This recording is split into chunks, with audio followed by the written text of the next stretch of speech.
Bonjour à tous, j'espère que vous allez bien. Je suis ravie de vous retrouver aujourd'hui pour notre rendez-vous mensuel. Merci de nous rejoindre toujours de plus en plus nombreux et n'hésitez pas, si ce n'est déjà fait, à vous abonner et à activer les notifications. Je vous invite aussi à partager et à communiquer autour de vous pour qu'ensemble nous puissions éveiller les consciences sur l'histoire de l'Afrique. Aujourd'hui, c'est en Éthiopie que nous nous rendons. Nous allons à la découverte du brillant royaume d'Aksum qui a prospéré durant des siècles. Puis nous mettrons à l'honneur le fantastique Éthiopie, donc je suis sûre que l'histoire vous séduira. Avant de retrousser nos manches en cuisine pour un plat gourmet et gourmand qui a traversé l'histoire éthiopienne. Donc je vous invite à rester avec nous jusqu'à la fin et plongeons dans l'histoire.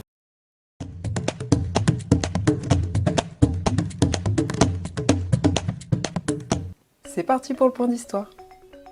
À la suite de l'Égypte et de la Nubie pharaonique, va se développer une brillante civilisation en Afrique de l'Est, plus précisément dans la Corne de l'Afrique. Il s'agit du royaume d'Aksum. Le royaume d'Aksum, ou encore Empire aksumite, était un important royaume commercial qui s'est développé autour de la ville d'Aksum au IVe siècle avant notre ère et qui a atteint son apogée au 1er siècle de notre ère. Nous allons voir ensemble l'évolution de ce royaume qui au IIIe siècle était considéré comme l'un des 4 États les plus importants avec Rome, la Perse et la Chine. L'empire d'Aksum était étendu sur une grande partie de l'Érythrée actuelle. Il se situait au nord de l'Éthiopie, à l'ouest du Yémen, au sud de l'Arabie Saoudite et certaines parties du Soudan, ce qui représentait un total de 1,25 million de kilomètres carrés. Le royaume était fortement impliqué dans le commerce entre l'Inde et la Méditerranée, Rome et plus tard Byzance. Dès le début du 1er siècle, une route existait entre l'Égypte et l'Inde.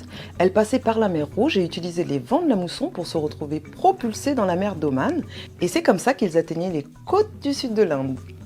Le royaume d'Aksum était donc situé dans un lieu stratégique pour profiter de ce nouveau commerce, et le port d'Adulis est devenu rapidement le principal lieu d'exportation des marchandises venues d'Afrique. On y retrouvait de l'ivoire, de l'encens, des animaux exotiques et de l'or.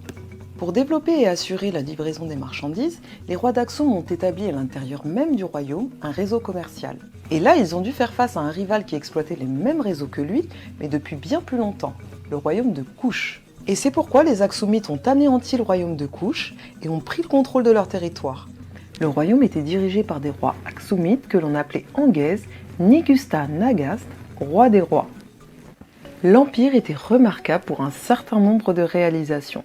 Premièrement, elle avait développé son propre système d'écriture. Et oui, le royaume d'Aksum avait son propre alphabet. Cette écriture était appelée écriture gèze ou écriture éthiopique et elle comprenait 200 symboles qui se lient de gauche à droite. Et l'écriture gèze est encore utilisée dans l'Éthiopie moderne. Deuxièmement, elle est le premier État africain à avoir eu ses propres pièces de monnaie. Les pièces d'or et d'argent sont apparues au IIIe siècle de notre ère et on les a retrouvées jusqu'en Inde et au Sri Lanka. Elles sont toutes à l'effigie des rois aksumites qui ont dirigé le royaume, et c'est à partir du roi Ezena que la croix du christianisme apparaît sur les pièces. Les légendes comprennent le nom du roi, son titre et une petite phrase, comme par exemple « Santé et longue vie au peuple ». Troisièmement, les ruines encore visibles dans la ville d'Aksum sont des témoignages du génie de cette civilisation. On retrouve des obélisques et des stèles que l'on peut admirer partout dans la ville. Le plus haut de ces obélisques a atteint 35 mètres, il est malheureusement aujourd'hui tombé et s'est cassé à plusieurs endroits. L'origine de ces obélisques classés au patrimoine de l'UNESCO est malheureusement encore méconnue. Aksum a aussi été le premier grand empire à se convertir au christianisme et cela a donné naissance à l'église orthodoxe éthiopienne. L'origine du royaume d'Aksum a été très controversée. Elle fut longtemps considérée comme ayant été fondée par des Sabéens qui auraient traversé la mer Rouge en venant de l'Arabie du Sud, l'actuel Yémen. Mais la plupart des chercheurs s'accordent à dire aujourd'hui que le royaume d'Aksum était un royaume autochtone qui a remplacé le royaume d'Amande qui existait auparavant. Malheureusement, le royaume d'Aksum a connu un déclin à la fin du VIe siècle, peut-être à la raison d'une surexploitation de ces terres agricoles ou de la concurrence accrue des commerçants arabes. Aussi, l'histoire locale soutient que vers 960, une reine juive du nom de Yodit ou Guidite a vaincu le royaume aksumite et a brûlé ses églises et sa littérature. Bien qu'il existe des preuves d'églises incendiées et d'invasions à cette époque, une autre possibilité expliquerait que le pouvoir aksumite ait été mis fin par une reine païenne nommée Bani al-Amia. La ville d'Aksum résista mieux que son éponyme royaume et ne perdit jamais son identité religieuse. Quant aux vestiges du royaume d'Aksum, ils finirent par se relever et constituait le grand royaume d'Abyssinie au XIIIe siècle. Et voilà pour le royaume d'Aksum. J'espère que ce point d'histoire vous a plu. Je vous retrouve tout de suite dans le magnifique Éthiopie qui va vous éblouir par la richesse de sa culture. Je vous dis à tout de suite.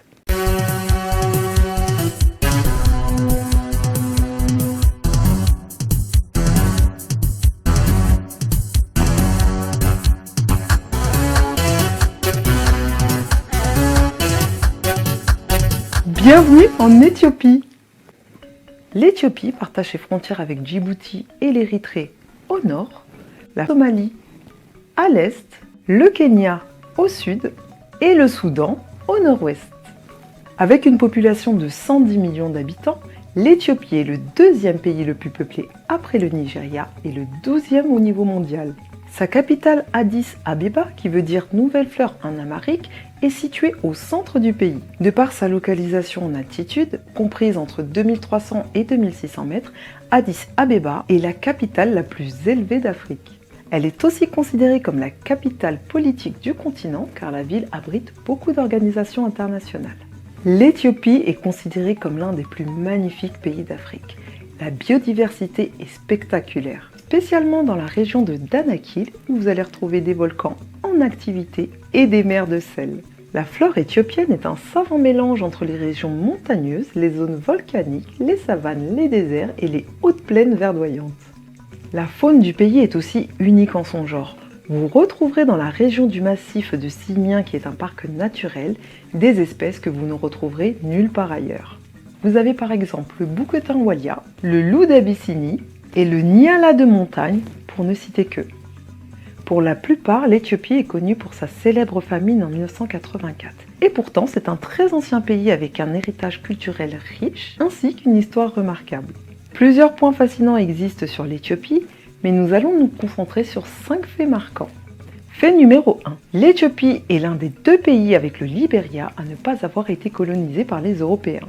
Plusieurs tentatives d'invasion ont abouti par des échecs, mais entre 1935 et 1941, les Italiens ont réussi à s'installer sur 10% du territoire avant d'en être chassés par la résistance locale. C'est ce qui fait que l'Éthiopie va devenir le symbole de l'Afrique libre et aujourd'hui encore son engagement dans le panafricanisme fait de l'Éthiopie le pays le plus respecté du continent. Les couleurs panafricaines du drapeau sont utilisées par de nombreux pays d'Afrique. Le vert symbolise la terre et l'espoir, le jaune la paix et l'harmonie et le rouge la force. Ces couleurs ont aussi été reprises par le mouvement Rastafari qui a massivement rejoint l'Éthiopie, alors considérée comme la Terre Sainte et dont le leader à l'époque était Haïlé Sélassié, connu sous le nom de Rastafari Makonnen, qui veut dire roi en langue amharique. Numéro 2. L'Éthiopie est une société multiculturelle qui abrite plus de 80 ethnies avec leur culture et traditions. Nous avons par exemple les peuples Oromos qui sont liés par la langue. On les retrouve à la frontière du Soudan à l'ouest, à la frontière avec le Kenya au sud, en passant par la région Somalie à l'est de l'Éthiopie. Les divers groupes Oromos sont plutôt des éleveurs de bovins et on retrouve parmi eux des chrétiens, des orthodoxes et des musulmans. On va retrouver sur des hauts plateaux les différents groupes Abécha qui eux parlent plutôt des langues sémitiques et ici les différents groupes sont plutôt des agriculteurs. Et au sein d'eux on va surtout retrouver les Amaras, les Tigrés et les Juifs éthiopiens. Donc mis à part la présence de la communauté juive éthiopienne qu'on connaît aussi sous le nom de Beta Israël ou encore un peu plus péjorativement sous le nom de Falacha, qui veut dire les exclus, on observe une unité religieuse autour du christianisme orthodoxe. Si vous allez du côté de la vallée de l'Omo, vous allez être ébloui par les communautés semi-nomades comme les Amers, les Mursi, les Karos et les Bana. Plus de 90 langues sont parlées sur le territoire, mais les 2 principales qui touchent 65% de la population sont l'Oromo et l'Amharique. Il faut aussi savoir que les langues sémitiques ont leur propre écriture, comme je vous l'ai dit tout à l'heure, donc le Ge'ez, qui compte plus de 200 signes. 3e fait. Seul pays au monde où le café pousse à l'état sauvage, l'Éthiopie est mondialement connue pour son café. La culture du café est devenue une tradition sociale et culturelle. La légende expliquerait qu'au VIe siècle, un berger aurait découvert l'utilité de ces précieuses baies rouges après que ses chèvres en aient consommé et commencé à danser sous ses yeux. Intrigué, le berger goûta et comprit très vite l'utilité de cette plante. Ils ont été utilisés en cuisine et mangés crus jusqu'au XVe siècle où on commença à l'utiliser comme une boisson. Aujourd'hui, l'Éthiopie est le premier producteur de café africain et le 5e au niveau mondial. Le café prend une grande place dans la culture éthiopienne. Il existe même une cérémonie de café connue sous le nom de Jebena Buna. Fait numéro 4, l'Éthiopie est l'une des plus anciennes civilisations chrétiennes au monde. Là où la chrétienté est apparue en Afrique entre le 15e et le 19e siècle, avec l'arrivée du colonialisme, on sait qu'en Éthiopie, dès le 4e siècle, le roi Aksumite Ezena s'était converti au christianisme. Même si le pays est le seul à avoir sur le continent la présence des 3 grandes religions monothéistes, majoritairement chrétien à 61%, l'Éthiopie est le plus ancien État chrétien après l'Arménie. Aussi, il est dit que l'Éthiopie abriterait dans une petite chapelle à Aksum l'Arche de l'Alliance qui contiendrait les 10 commandements. La tradition dit que le roi Ménélik, fils de la princesse de Saba et de Salomon, roi d'Israël, aurait volé l'arche dans un temple de Jérusalem et l'aurait rapportée à Aksum. Depuis lors, il est interdit de pénétrer dans l'église. Seul un prêtre nommé à vie par son prédécesseur y est autorisé. Et le 5e fait, le calendrier éthiopien. Alors que les autres pays vivent sous le calendrier grégorien, l'Éthiopie possède son propre calendrier. Il est composé de 13 mois, dont le 13e comporte 5 jours. La nouvelle année est célébrée le 11 septembre, influencée par l'église orthodoxe éthiopienne. Et le temps, notamment les heures, y est aussi calculé différemment. Il existe encore plusieurs faits remarquables concernant ce merveilleux pays que je vous propose de partager avec vous tout au long du mois sur nos réseaux sociaux. Allez, il est temps de passer en cuisine pour un plat emblématique éthiopien.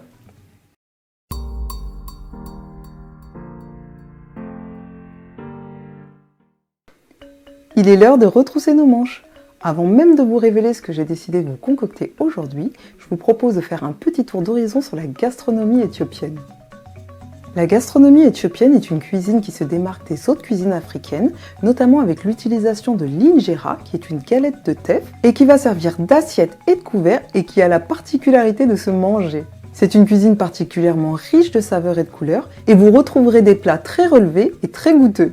Il existe de nombreuses variétés de légumes et féculents. Vous allez avoir par exemple l'orge, le millet, le maïs, les lentilles, et en termes de légumes par exemple, vous allez avoir de la coriandre, de l'ail et des oignons. Mais l'un des aliments centraux de la cuisine éthiopienne est le berbéré. Le berbéré est un condensé d'épices qui comprend entre autres du piment, du gingembre, de la coriandre, du cumin, des clous de girofle et encore plein d'autres épices. J'ai décidé de vous présenter le doro wat, qui est le plat le plus consommé en Éthiopie. Doro veut dire poulet, wat, ragoût. C'est donc un ragoût de poulet. Pour accompagner ce plat emblématique, j'ai décidé de vous faire des petites galettes façon injera, mais sans farine de teff, pour que vous puissiez aussi le reproduire, car malheureusement il est très difficile de trouver cette céréale en France. Allez, il est temps de passer à sa réalisation.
Alors, qu'est-ce que vous en pensez?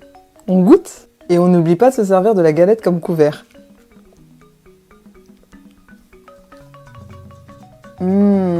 C'est délicieux. J'espère que vous prendrez autant de plaisir que moi. Bon appétit à vous! Et voilà pour l'Éthiopie, j'espère que cela vous a plu. Si c'est le cas, laissez-nous un petit pouce bleu pour nous encourager. N'hésitez pas à nous laisser vos remarques, suggestions et commentaires en bas, juste ici. Je vous invite à vous abonner si ce n'est déjà fait. Et n'hésitez pas à nous rejoindre sur les réseaux sociaux où vous pourrez publier vos plus belles recettes de l'injera et du doro wat. Je vous dis à très vite.